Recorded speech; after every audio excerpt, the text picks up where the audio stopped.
ಇವರ ಬಗ್ಗೆ ಒಂದು ಕಿರಿದಾದ ಪರಿಚಯ ಇಲ್ಲಿದೆ.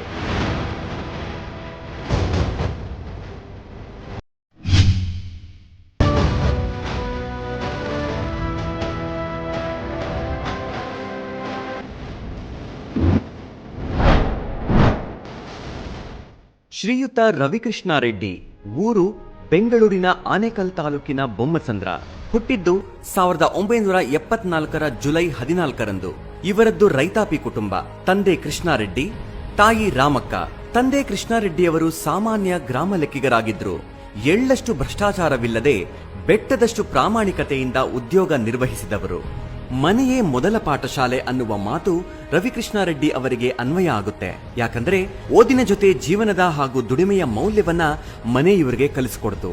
ರವಿಕೃಷ್ಣಾರೆಡ್ಡಿಯವರು ತಮ್ಮ ಓದಿನ ಜೊತೆಗೆ ಮನೆ ಕೆಲಸ, ಜಮೀನಿನ ಕೆಲಸವನ್ನು ಮಾಡ್ತಾ ತಂದೆಗೆ ತಕ್ಕ ಮಗನಾಗಿ ಬೆಳೆದ್ರು. ತಮ್ಮ ಪ್ರಾಥಮಿಕ ಶಿಕ್ಷಣವನ್ನ ಬೊಮ್ಮಸಂದ್ರದ ಸರ್ಕಾರಿ ಶಾಲೆ, ಪ್ರೌಢಶಾಲೆಯಲ್ಲಿ, ಬಳಿಕ ಬೆಂಗಳೂರಿನ ವಿಲ್ಸನ್ ಗಾರ್ಡನ್ನ ಹೊಂಬೇಗೌಡ ಶಾಲೆಯಲ್ಲಿ ಮುಗಿಸಿದ್ರು.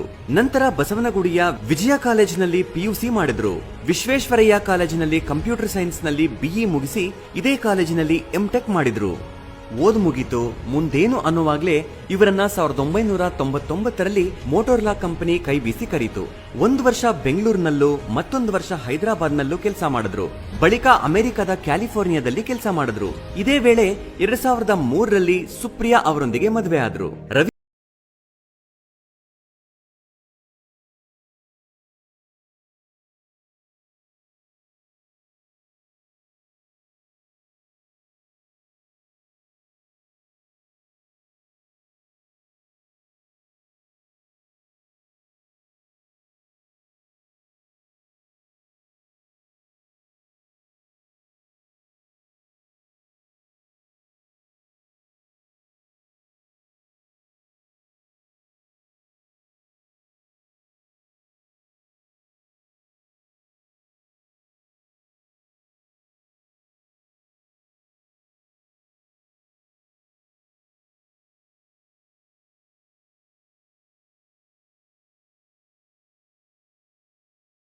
ಈ ವಿಕ್ರಾಂತ ಕರ್ನಾಟಕ ಅನ್ನುವ ವಾರಪತ್ರಿಕೆ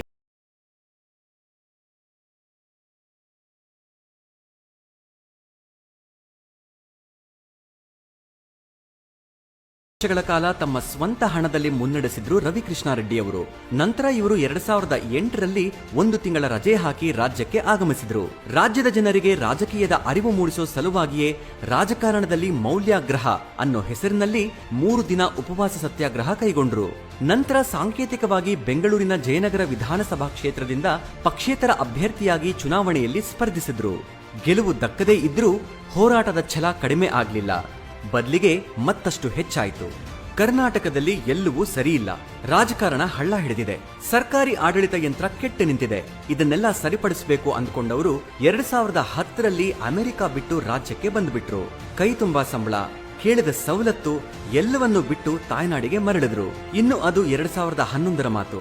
ಆಗ ಸಾಮಾಜಿಕ ಹೋರಾಟಗಾರ ಅಣ್ಣಾ ಹಜಾರೆಯವರು ಇಂಡಿಯಾ ಅಗೇನ್ಸ್ಟ್ ಕರಪ್ಷನ್ ಅನ್ನೋ ಚಳುವಳಿ ಆರಂಭಿಸಿದ್ರು. ಇದು ಗೊತ್ತಾಗಿದ್ದೇ ಅಣ್ಣಾ ಹಜಾರೆಯವರ ಬೆಂಬಲಕ್ಕೆ ನಿಂತುಕೊಂಡ್ರು. ಬಳಿಕ 2012ರಲ್ಲಿ ಸ್ವಚ್ಛ, ಪ್ರಾಮಾಣಿಕ ಮತ್ತು ಜನಪರ ರಾಜಕಾರಣ ಬೆಂಬಲಿಸುವ ಸಲುವಾಗಿ ಲೋಕಸತ್ತ ಪಕ್ಷ ಸೇರಿದ್ರು. ಇಲ್ಲಿಯೂ ಅನೇಕ ಜನಪರ ಹೋರಾಟಗಳನ್ನ ಮಾಡಿದ್ರು. ಅಲ್ಲದೆ ವಿಧಾನಸಭಾ ಚುನಾವಣೆಯನ್ನು ಎದುರಿಸಿದ್ರು. ಆದ್ರೆ ಹಣಬಲ, ತೋಳ್ಬಲದ ಮುಂದೆ ಜನಬಲ ಸಿಗದೆ ಸೋಲ್ಬೇಕಾಯ್ತು. ಇದಾದ್ಮೇಲೆ 2014ರಲ್ಲಿ ಅಣ್ಣಾ ಹಜಾರೆಯವರ ಇಂಡಿಯಾ ಅಗೇನೆಸ್ಟ್ ಕರಪ್ಷನ್ ಹೋರಾಟದ ಮೂಲಕ ಸ್ಥಾಪನೆಯಾಗಿದ್ದ ಆಮ್ ಆದ್ಮಿ ಪಕ್ಷ ಸೇರಿದ್ರು. ಅಲ್ಲದೆ 2014ರ ಲೋಕಸಭಾ ಚುನಾವಣೆಯಲ್ಲಿ ಬೆಂಗಳೂರು ಗ್ರಾಮಾಂತರ ಕೇಂದ್ರದಿಂದ ಸ್ಪರ್ಧಿಸಿ 17,195 ಮತಗಳನ್ನು ಪಡೆದರು. ಬದಲಾದ ರಾಜಕೀಯದಲ್ಲಿ 2016ರಲ್ಲಿ ಎಎಪಿಯಿಂದ ಹೊರಬಂದು ಲಂಚಮುಕ್ತ ಕರ್ನಾಟಕ ನಿರ್ಮಾಣ ವೇದಿಕೆಯನ್ನು ಸ್ಥಾಪಿಸಿ ಅದರ ಮೂಲಕ ತಮ್ಮ ಭ್ರಷ್ಟಾಚಾರ ವಿರುದ್ಧದ ಹೋರಾಟವನ್ನ ವಿನೂತನವಾದ ರೀತಿಯಲ್ಲಿ ಲಂಚಮುಕ್ತ ಅಭಿಮಾನಿಗಳ ಮೂಲಕ ಮುಂದುವರೆಸಿ ದಿನೇ ದಿನೇ ಲಂಚದ ಹಾವಳಿಯಿಂದ ತತ್ತರಿಸಿ ಹೋದ ಜನರಿಗೆ ಸಹಾಯ ಮಾಡುತ್ತಾ ಅವರ ಆಶಾಕಿರಣವಾಗಿ ಹೊರಹೊಮ್ಮಿದರು. ನಂತರ 2018ರಲ್ಲಿ ತಮ್ಮದೇ ಆದ ಕೆಆರ್ಎಸ್ ಪಕ್ಷ ಕಟ್ಟಿದ್ರು. ಇವರ ಕೆಚ್ಚಿನ ದಕ್ಷತೆಯ ಹೋರಾಟದ ಕಥೆ ಹೇಳಬೇಕು ಅಂದ್ರೆ ಮಂಡೂರು ಕಸ ಸಮಸ್ಯೆಯ ಬಗ್ಗೆ ಮಂಡೂರಿನಿಂದ ಬೆಂಗಳೂರಿನವರೆಗೆ 20 ಕಿಲೋಮೀಟರ್ಗಳ ಪಾದಯಾತ್ರೆ ಮಾಡಿದ್ರು. 2015ರಲ್ಲಿ ಕರ್ನಾಟಕ ಸರ್ಕಾರ ಗದಗ ಜಿಲ್ಲೆಯ ಕಪ್ಪತಗುಡ್ಡ ಅರಣ್ಯ ಪ್ರದೇಶದಲ್ಲಿ ಗಣಿಗಾರಿಕೆಗೆ ಮುಂದಾಯಿತು. ಈ ವೇಳೆ ಸಾಮಾಜಿಕ ಕಾರ್ಯಕರ್ತ SR ಹಿರೇಮಠ ಅವರ ಜೊತೆ ಹೋರಾಟ ನಡೆಸಿದರು. ಸಂಪೂರ್ಣ ಮದ್ಯಪಾನ ನಿಷೇಧಕ್ಕಾಗಿ ಆಗ್ರಹಿಸಿ 2017ರಲ್ಲಿ ಮದ್ದೂರಿನಿಂದ ಆದಿಚುಂಚನಗಿರಿಯವರೆಗೆ 95 ಕಿಲೋಮೀಟರ್, ಅಲ್ಲದೆ 2019ರಲ್ಲಿ ಚಿತ್ರದುರ್ಗದಿಂದ ಬೆಂಗಳೂರಿನವರೆಗೆ ಕೈಗೊಂಡಿದ್ದ 210 ಕಿಲೋಮೀಟರ್ಗಳ ಪಾದಯಾತ್ರೆಯಲ್ಲಿ ಭಾಗಿಯಾಗಿದ್ರು. ಜೊತೆಗೆ 2023ರಲ್ಲಿ ನಡೆದ ಸೌಜನ್ಯ ಕೊಲೆ ತನಿಖೆಯ ಮರು ತನಿಖೆಗೆ ಆಗ್ರಹಿಸಿ ಬೆಳ್ತಂಗಡಿಯಿಂದ ಬೆಂಗಳೂರಿನ ವಿಧಾನಸೌಧಕ್ಕೆ 330 ಕಿಲೋಮೀಟರ್ಗಳ ಪಾದಯಾತ್ರೆ ನಡೆಸಿದ್ರು.